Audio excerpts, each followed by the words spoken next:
The conscious mind does not have the power to emit vibrations. It's weak. That is why we say only 4%. But the inner consciousness is connected with the subconscious mind. So if the thought is originating from the subconscious, then it will have the vibrational power. You understand? So when I said, I'm sitting in China, I used my conscious mind. That is the logic we try to prove, no? The wrong we try to prove right. But there is a conflicting energy within us. If we are telling lies or if we are trying to manipulate people, then we are suffering from conflicting vibrations. Orally, whatever we are saying, but the inner consciousness say, no, it is not correct.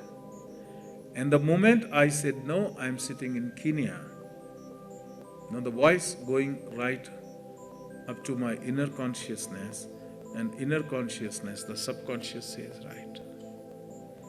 And that vibration is saying it.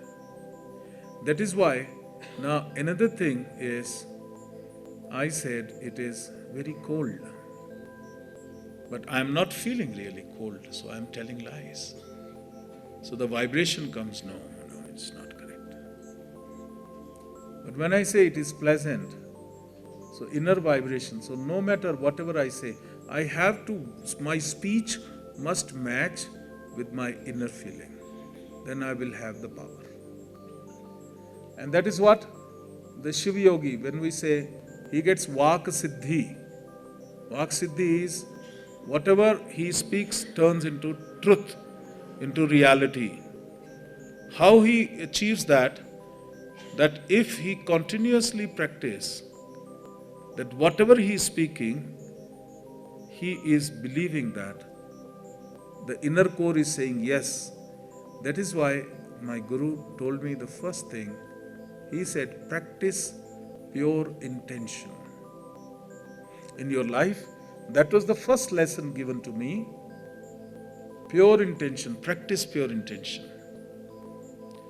So that means whatever I am doing, the physical activity and intention is the phenomena of my inner bodies. And my gesture, my action is the phenomena of my, which body? Physical body, which constitute only 4% power.